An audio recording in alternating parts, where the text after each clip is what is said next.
Hey guys, it's John.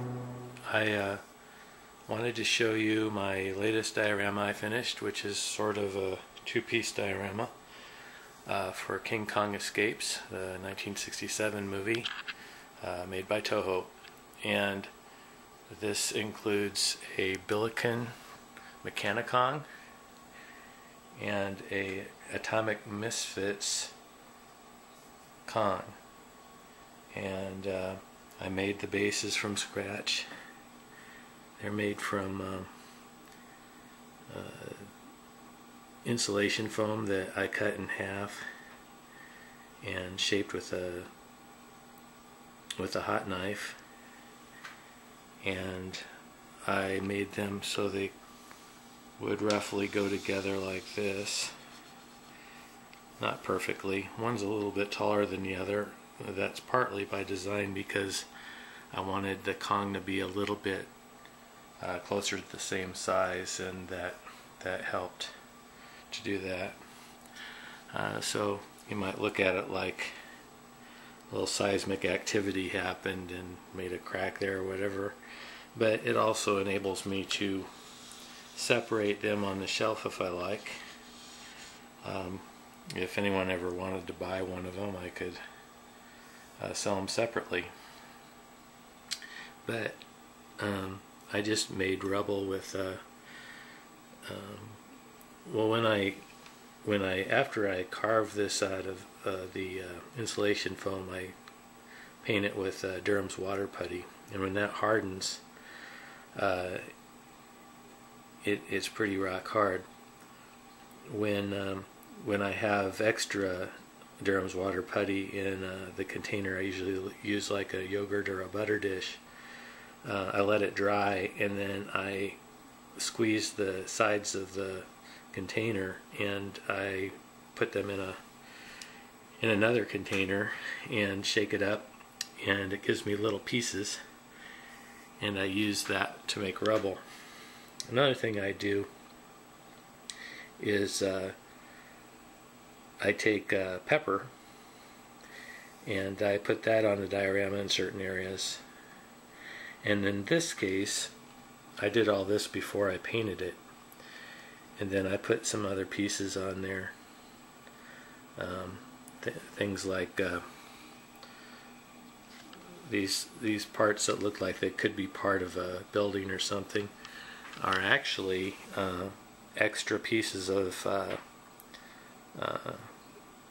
resin from what they call a resin tree that you would hold parts from a model on. Then I have a Preiser figure there that I modified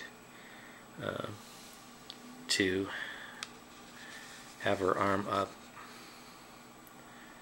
so that it looks like one of her arms was up, but she had the other arm on her side. Sort of, it's supposed to be sort of a sexy pose, I guess. And I move the other arm up by cutting it and taking the hand off of her hip, and that way she looks a little bit more like she's engaged in the diorama and not saying hello boys or something like that. But here's the reference I used. It's a photograph of Linda Miller, who played Lieutenant Susan Watson, and this was the scene I was trying to recreate, although I put a lot more rubble in it than probably need be.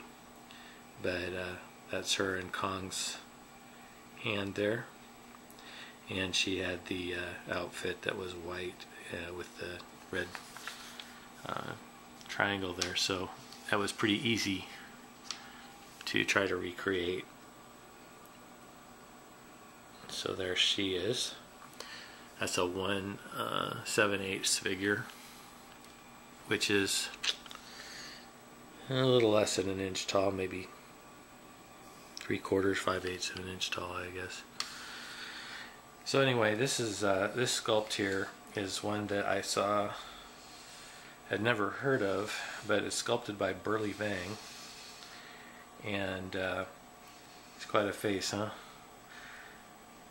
He looks kind of happy. But it's a resin hollow piece, and I drilled a hole in the arm before I attached the arm, and I poured Durham's water putty into it so that it would wait to go down into the legs and give a little bit more weight, and also thickened up the walls of the resin because there were a few areas that are a little bit thin. I wanted to just make sure that when I worked on this, I dremeled areas to try to get the there's some little look like little tiny balls that I wanted to remove on the cast, which wasn't too difficult. But anyway, this makes my third King Kong Escapes Kong. One's a Murakami and one's a resin chef, and then this is Atomic Misfits.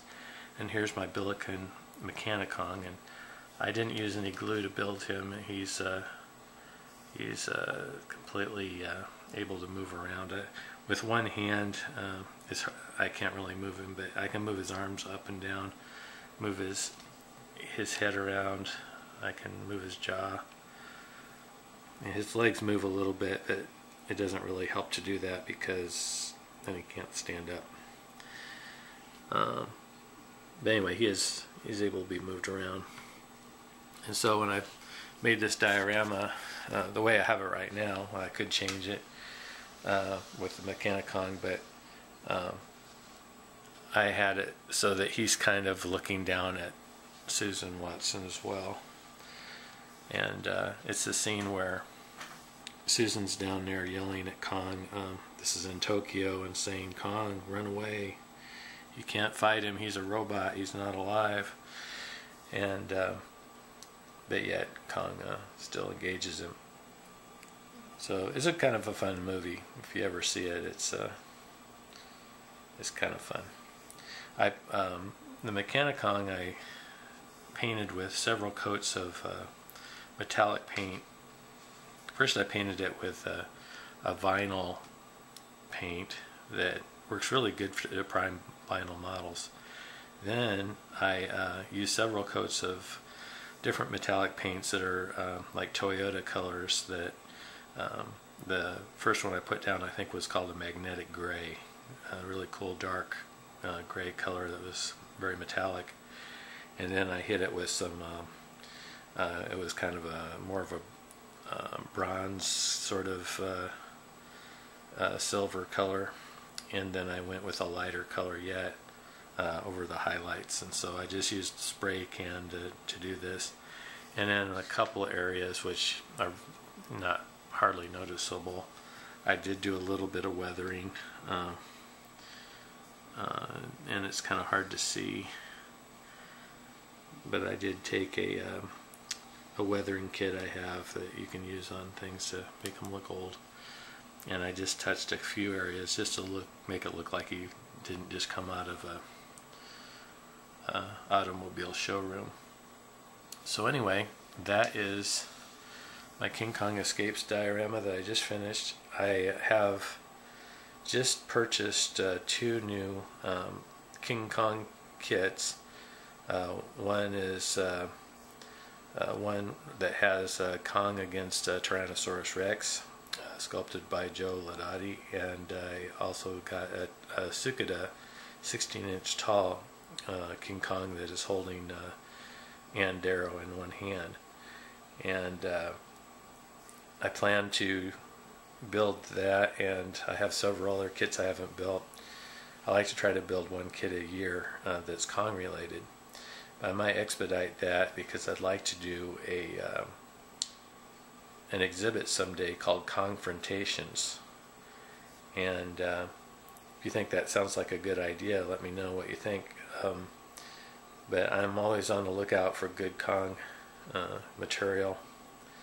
I think King Kong is really a lot of fun. I've been a King Kong fan since I was a little kid. One of my favorite movies is the 1933 stop-action Kong. So anyway, I hope you liked the little show and tell I did here, and see you next time. Bye.